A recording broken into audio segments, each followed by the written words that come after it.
Greetings the name of Jesus lord our saviour క్రీస్తు నామమున శుభవందనములు. మరి చూసుకున్నట్లయితే మత్తయి సువార్త 11వ అధ్యాయము 22వ వచనం. మరియు మీరు ప్రార్థన చేయనప్పుడు వేటిని అడగకూడదో అవి దొరికినవని నమ్మిన యెడల మీరు వాటన్నింటినీ పొందురని వారితో చెప్పాను. మనం ప్రార్థన చేసేటప్పుడు ఏవైతే మనకు దొరకలేవో దొరికినవని నమ్మాలి. బీ పాజిటివ్గా చూడాలి, పాజిటివ్ మాట్లాడాలి, పాజిటివ్ తలంచాలి. అప్పుడే మనం పొందుకోగలుగుతాం. కాబట్టి మీకు అప్పుల సమస్యన, అనారోగ్య సమస్యన, కుటుంబ సమస్యల, జాబ్లో ప్రమోషన్ లేదా ఏదైనా కానీ ఎలా ఆలోచించాలి? పాజిటివ్గా ఆలోచించాలి, పాజిటివ్గా చూడాలి, ఇతరులను దీవించాలి, శపించద్దు. శపిస్తే శాపాలు, దీవిస్తే దీవెనలు. చూడండి, చాలామంది శ్రమ పడతారు, ఇబ్బందులు పడతారు. 99% పనిచేసి 1% కూడా కోల్పోతారు. ఏదంటే నెగిటివ్ థింకింగ్. ఎందుకంటే దురాలోచనలు.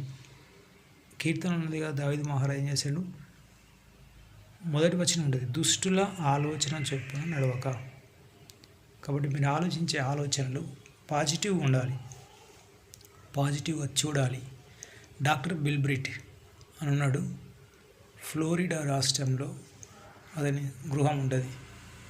అతను ఏంటంటే ఎన్నో నెట్వర్క్ మార్కెటింగ్ చేసి నష్టపోతాడు.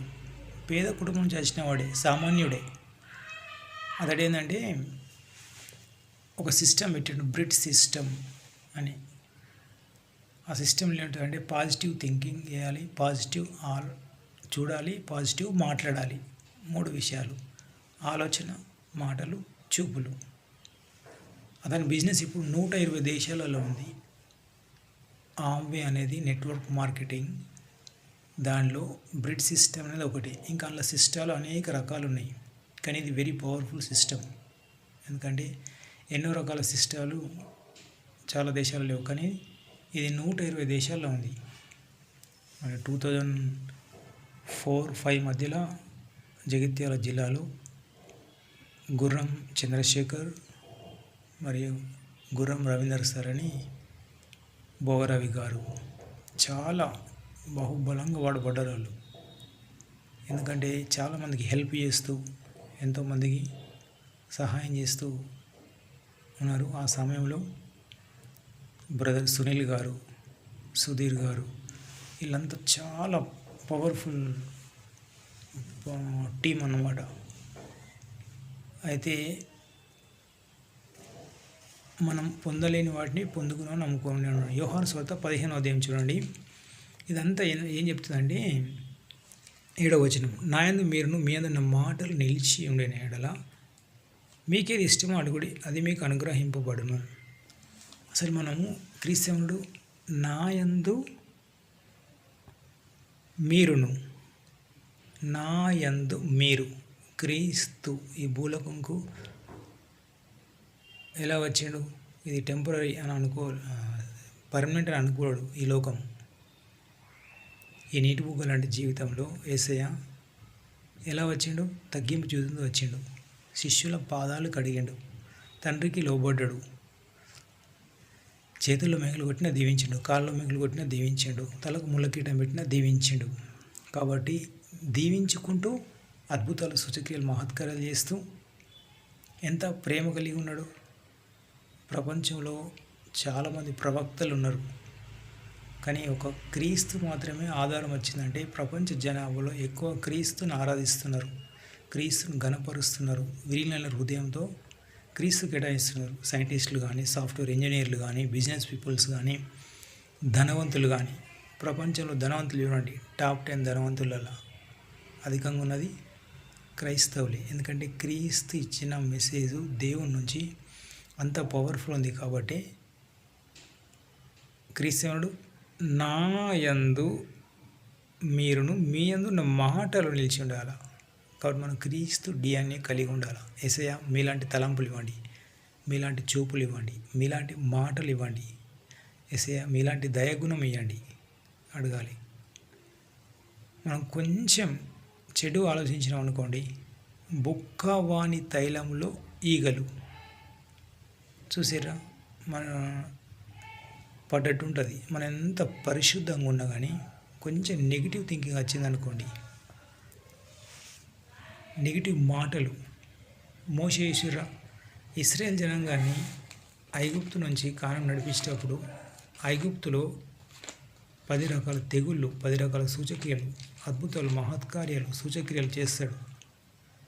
అసలు ఇశ్రాయేల్ జనాంగాన్ని నడిపించడానికి ఐగుప్తులో బానిసత్వం 430 సంవత్సరాలు బానిసలుగా ఉన్నప్పుడు వాళ్ళని విడిపించడానికి మోషే ఫరో దగ్గరికి వెళ్ళి విడిపించాలని ఫస్ట్ చెప్పినప్పుడు ఏం చేస్తారు వాళ్ళు? మేము విడిపించాం, కొట్టడానికి వస్తారు, తిట్టుకుంటా ఎన్నో రకాలు చేస్తారు. వాళ్ళ చేతిలో ఉన్న కర్రలు వదులుతారు, పాములై మోషను కాటేయడానికి వస్తాయి. కానీ అహరోను ధైర్యంగా ఉంటాడు, రైట్ హ్యాండ్ మోషకు. మరి మోషే తన చేతి కర్రను వదిలినప్పుడు పామై ఆ ఫరో పాములన్నింటి మింగేస్తుంది. ఎందుకంటే మోషే వారు ప్రార్థన పరుడు, వాళ్ళు ప్రార్థన లేదు. వాళ్ళు అక్కడ మోషేకు అహరోను తోడు. అహరోను ఎవరు? ఇప్పుడు అహరోను యాజకత్వం చేస్తున్నది బ్రాహ్మణ్స్. కాబట్టి మనం వాళ్ళకు విలువ ఇవ్వాలి, వాళ్ళకు వాల్యూ ఇవ్వాలి. మా ధర్మశాస్త్రం చెప్తుంది, ఫస్ట్ పూర్ణశక్తి, పూర్ణ బలంతో, పూర్ణ వివేకంతో దేవుని ప్రేమించాడు, తర్వాత నిన్ను వాళ్ళని పొరుగు అని ప్రేమించమన్నాడు. మోషే 10 ఆజ్ఞల్ని ధర్మశాస్త్రంలో యేసయ్య చెప్తాడు, 2 ఆజ్ఞలు ముఖ్యమని అంటాడు. ఫస్ట్ దేవుని ప్రేమించు, తర్వాత నీ వాళ్ళని పొరుగు అని ప్రేమించు. అబ్రహాం ఒక వాగ్దానం ఇచ్చాడు. ఏమిచ్చాడు? నీ సంతానాన్ని దీవించే వాళ్ళని దీవిస్తా, శపించే వాళ్ళను శపిస్తా అన్నాడు. కాబట్టి అబ్రహాంకి ఎంతమంది భార్యలు? సారా పెళ్లి భార్య, హాగార్ మరి నా ఆస్తికి వారసులు అని హాగార్తో ఇంకో భార్య ఉంచుకున్నప్పుడు ఇస్మాయిల్ జన్మిస్తాడు. మరి ఇస్మాయిల్ బ్లెస్సింగ్స్, ఆశీర్వాదాలు, పెట్రోల్ డీజిల్, ప్రపంచమంతా అతని ఆశీర్వాదమే. 14 సంవత్సరాల తేడా Isaac, Ishmael, first son of Abraham. తర్వాత కేతురా, ఆదికాండం 25 చూడండి. కేతురాకు మళ్ళీ 6 కుమారులు. అంటే అబ్రహాంకు 8 మంది కుమార్తెలు లేరు. మరి లోతుకు 2 కూతుళ్ళు, కొడుకులు లేరు అక్కడ.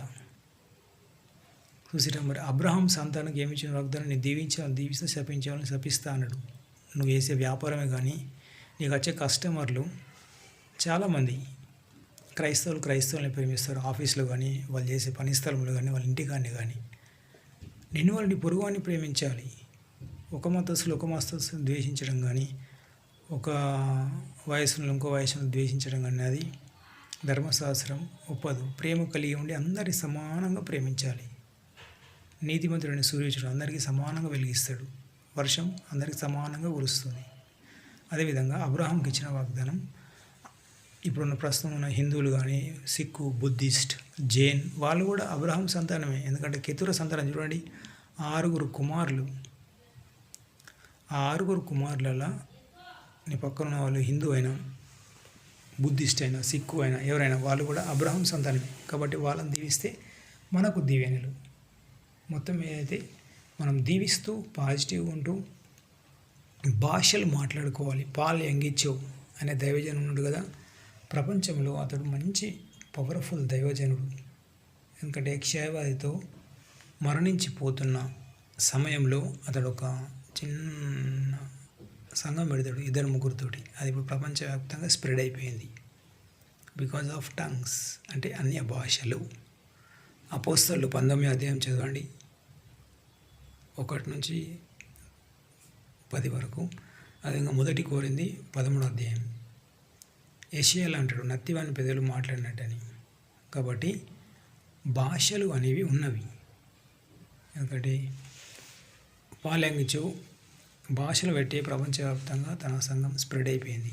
అవి అతడు అంటాడు, ఒక రోజుకు నేను 5 గంటలు భాషలు మాట్లాడతాను, లేకుంటే నా సగం సంఘం సాతాను దృష్టి అపోది కొలాప్స్ చేస్తాడు. సాతాను దృష్టి అపోది ఎలా ఉంటాడు? గర్జించిన సింహం అని ఎవరిని మింగునా అని వెతుకుచూ తిరుగుతూ ఉంటాడు. కాబట్టి 1 పేతురు 5:8. కాబట్టి మనం చూపుల్లో పరిశుద్ధత కలిగి ఉండాలి, తలంపుల్లో పరిశుద్ధత కలిగి ఉండాలి, మాటల్లో పరిశుద్ధత కలిగి ఉండాలి. ఎందుకంటే మార్టిన్ లూథర్ అన్నట్టు మొదటి 3 గంటలు దేవునికి కేటాయించాలి. అప్పుడు కేటాయిస్తేనే మనకు మాట చూపు తలంపుల్లో పడిపోకుండా ఉంటాం. కాబట్టి మీరు ఏం చేస్తారంటే భాషలు రోజుకు 5 గంటలు మాట్లాడుకోండి. ఖచ్చితంగా మనం విజయం పొందగలుగుతాం. పాల్ యంగ్‌చెలాగా. మరి ఇంకా సౌత్ ఆఫ్రికాలో పాస్టర్ క్రిస్ అని ఉన్నాడు. అతడిది 24 అవర్స్ ఆన్‌లైన్ టంగ్సే. అందులో ఏ పాటలు లేవు, మెసేజ్‌లు లేవు, ఉండవు. ఏ అడ్వర్టైజ్మెంట్ ఉండదు. 24 అవర్స్ టంగ్స్ అన్‌అండింగ్ టంగ్స్ ఉంటాయి. భాషలు. నేను ఇప్పుడు లింక్ పంపిస్తా చూడండి. భాషలు మీకు నేర్చుకోకుండా ప్రాక్టీస్ చేసుకోండి. మరి ఇక్కడ భాషల గురించి బెల్లంపల్లి ప్రవీణ్ గారు కూడా మాట్లాడతారు. వాళ్ళు కూడా చిన్న సంఘం, 2-3 పెట్టిన సంఘం ప్రపంచవ్యాప్తంగా స్ప్రెడ్ అయిపోయింది. ఒక ఆటో డ్రైవర్ ఇప్పుడు ఒక ఫ్లైట్ కొనే స్థాయికి ఎదిగిపోయారు. ఎందుకంటే అన్య భాషలు. అదేవిధంగా పాల్సనయ్య గారు కర్ణాపురం ఐస్ క్రీమ్ అమ్ముకున్న వ్యక్తి 2-3 ప్రారంభించిన సంఘం భాషలతోటి ప్రపంచంలో ప్రఖ్యాతిగాంచిన దైవజనుడయ్యాడు. లండన్లో ఆస్కార్ అవార్డు వచ్చింది. చాలా తక్కువ మంది అసలు ఇండియాలో అవార్డు వచ్చిన వాళ్ళు ఏళ్ళ మీద లెక్క పెట్టచ్చు. అంత పవర్ ఉంటుంది అక్కడ సంఘం. ఎందుకంటే బికాజ్ ఆఫ్ టంగ్స్. అక్కడున్న గోపు జయప్రకాష్ గారు కానీ, రవిపాల్ గారు కానీ చాలామంది దైవజనులు ఎదిగిపోతున్నారు. ఎందుకంటే ఆ ప్రాంతం అంతా ఒక ఏదైనా తోటలాగా అయింది. అంతకుముందు రాళ్ళు, రప్పలు, ముళ్ళపోలు, గచ్చపోదలు ఉండేవి. కాబట్టి భాషలు అనేవి ఉన్నవి. బిషప్ ఆర్ ఆమోసయ్య గారు చెప్పొద్దండి. మరి గుడిసె ఎందుకు సంఘం పెట్టి భాషలు మాట్లాడి ప్రపంచంలో 5-6 దేశాలు ప్రజలు పాస్టర్స్ వచ్చారు. మరి అయ్యగారు రమ్మని పిల్లలే వాళ్ళే వెతుక్కుంటూ వచ్చారు. Because of tongues. మరి జగిత్యాల జిల్లాలో అబ్రహాం సార్ ప్రసన్నమ్మ గారని వాళ్ళు భాషలు పెట్టారు. అక్కడ భాషలతోటి అదొకప్పుడు ముళ్ళపోలు, గచ్చతోలు ఉండే ఏదైనా తోట అయింది. సో టంగ్స్లో పవర్ ఉంటుంది. మీరు బస్ ప్రయాణం చేసినా, బండి ప్రయాణం చేసినా, ఎక్కడ ఏ వెహికల్లో ప్రయాణం చేసినా, లంచ్ బ్రేక్ కానీ సమయం ఫ్రీ దొరికితే భాషలు మాట్లాడుకోండి. ఎందుకంటే ఇశ్రాయేల్ జనాంగం ధర్మశాస్త్రం పుట్టినప్పుడే భాషలు పుట్టినాయి. భాషల్లో పవర్ ఉంటుంది. దేవదూత భాషలు 1 కొరింథీ 13 చూడండి. శబరి, కరాబరబరి, జింబాబా అనే భాషలలో పవర్ ఉంటుంది. మనం భాషలు మాట్లాడుతున్నప్పుడు మన ఆలోచనలు, మంచి ఆలోచనలు ఉంటాయి. చూపులు కానీ, తలంపులు కానీ అలా ఉంటాయి అన్నమాట. ఓకే, మరి ఇక్కడ క్రీస్తు ఏమన్నాడు? బుక్కవాని తైలంలో ఈగలు ఉన్నట్లు ఉండకూడదు. ఎందుకంటే ఎంత మంచి ప్రవక్త అయినా అని అందరు పడిపోయిన వాళ్ళే. ఒక యేసుక్రీస్తు ఒకడు మాత్రం, యేసయ్య మాత్రమే అన్నాడు. ఏమని? నేనే సత్యం, నేనే మార్గం, నేనే జీవం అన్నాడు. రోమన్స్ 3:23 చూడండి. ఏ భేదం లేదు, అందరూ పాపం చేసి దేవుడు అనుగ్రహించి మహిమను పొందలేకపోతున్నారు. All prophets in the world except Christ all are sinners. పరిశుద్ధ బైబిల్ ప్రకారం అందరు ప్రవక్తలు పడిపోయిన వాళ్ళే. ఎందుకంటే మాటల్లో మోసే పడిపోయాడు. దూషించి కానాన్ని వెళ్ళలేకపోతాడు. ఎన్ని అద్భుతాలు చేసిండు, ఎన్ని సూచక్రియలు చేసిండు. ధర్మశాస్త్రం రాసిండు. ధర్మశాస్త్రం మోసే ద్వారా వచ్చింది. మోసే ఎన్ని అద్భుత సూచక్రియలు. కర్రతోటి బండను కొట్టి నీళ్ళు తెప్పిస్తాడు. ఫరోని ఎదిరి ఎర్ర సముద్రం 2 పాయలు చేస్తాడు. అసలు చెప్పాలంటే ఇట్లా 2-3 గంటలైనా కావు మోసే చేసిన అద్భుత సూచక్రియలు అన్నీ చేసి చివరికి దూషించి కానాన్ని చేరుకోలేకపోతాడు. కాబట్టి మాటల్లో మోసే పడిపోయాడు. చూపుల్లో సంసోను పడిపోయాడు. సొలొమోను పడిపోయారు. తలంపుల్లో ఇస్కరియోతు మీద పడిపోయాడు. కాబట్టి మనం భాషలు మాట్లాడుతున్నప్పుడు దుష్టుడు అపవాది వేసే అగ్నిబాణాన్ని ఎదుర్కొనే శక్తి ఉంటుంది.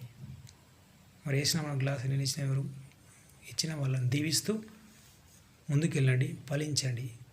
God bless you. Have a nice day. మరి నా కోసం, నా కుటుంబం కోసం కూడా ప్రార్థనలో జ్ఞాపకం చేసుకోండి. ఎందుకంటే అపోస్తలుడైన పౌలు గ్రేట్ ప్రాఫిట్ చెప్తాడు. హెబ్రీ పత్రిక 13:18 మా నిమిత్తం ప్రార్థన చేయడి.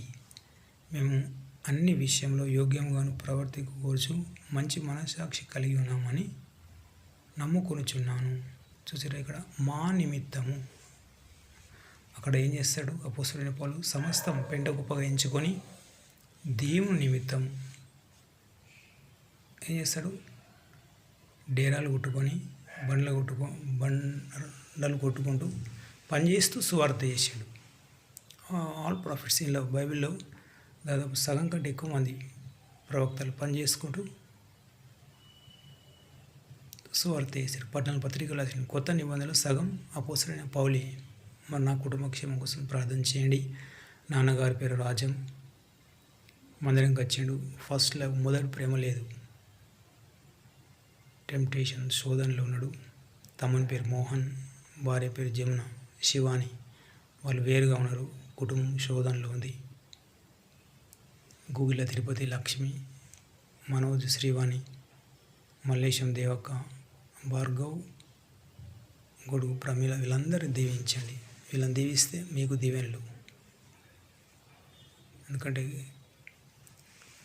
యోగా ఏం చేసిండు, ఎక్కువ ఉదయకాలం లేచి ఎక్కువ ఇతరులను దీవించిండు.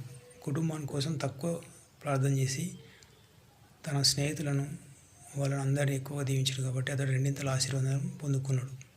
God bless you. Have a nice day. Praise the lord.